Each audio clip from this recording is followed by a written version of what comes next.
Everyone's doing my head in. This is a rant on hypocrisy, blame, and the hexagon of human stupidity. Let me start with the obvious.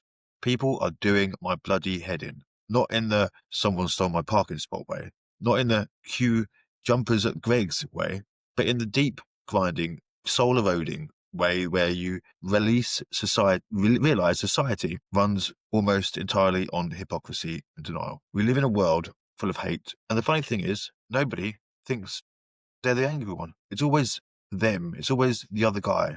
It's always your ex, your mate, your boss, the bloody government. Everyone's quick to diagnose rage in other people. But when it's their turn to snap, suddenly but you don't understand what I've been through. No, Karen, we all understand. You're just a hypocrite.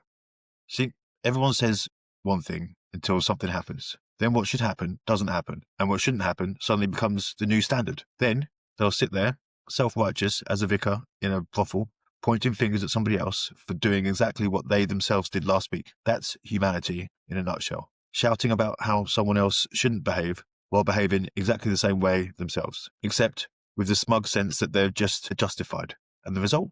Everyone's just as bad as each other. The critic and the one being criticized. Two different faces, same ugly mirror. The blame game. Humanity's favorite sport. Why does it always have to be someone's fault? Why do we need a scapegoat before we can sleep at night? It's like people are allergic to shared responsibility. No one says, yeah, maybe it was both of us. Maybe it was complicated. Maybe life isn't so black and white.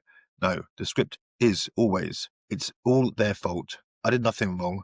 I'm the victim here. And we love playing the blame lottery. Someone has to win the role of arsehole of the day. But life isn't Monopoly. It's not a game where you can win by bankrupting everyone else. It's more like snakes and ladders with extra snakes. And every time you climb a ladder, someone else's hiss knocks you right down, back down again. The art nobody practices, communication.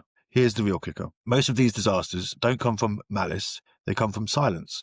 Or worse, half-truths, wrapped in porky pies. People don't communicate. That's where the problem starts. If you actually said what you meant instead of trying to manipulate everyone else like you're auditioning for Love Island, Gaslighter edition, maybe relationships wouldn't collapse like a IKEA shelves put together by a drunk uncle. But no.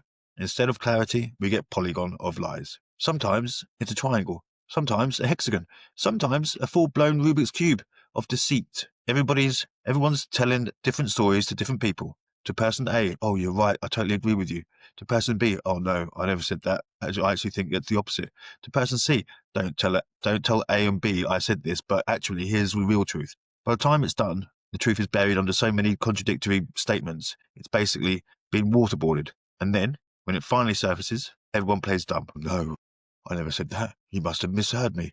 You're twisting my words. No, you said it. You said it the other thing too. You just don't want to admit it because you've built an entire house of cards. And if one little truth slips out, the whole bloody fucking structure collapses. It's not communication. It's poker with people's emotions. Bluff, double bluff, triple bluff. And when the cards get shown, nobody admits they were holding the relationship hexagon.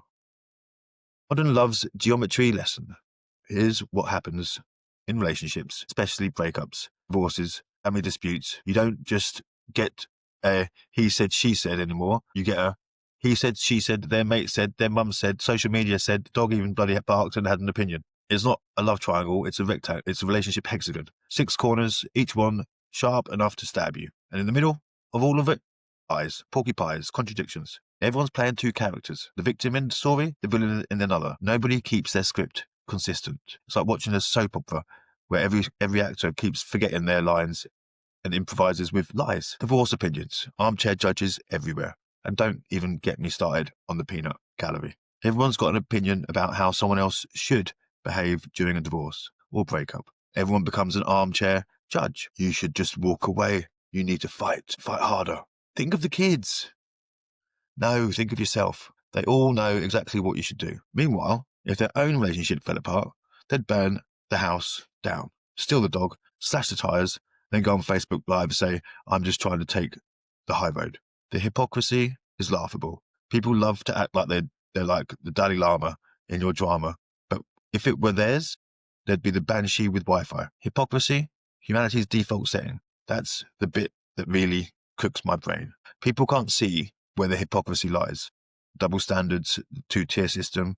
When I do it, it's justified. When you do it, it's disgusting. It's like everyone thinks they're enlightened. They're the enlightened one, super switched on, while everyone else is an idiot.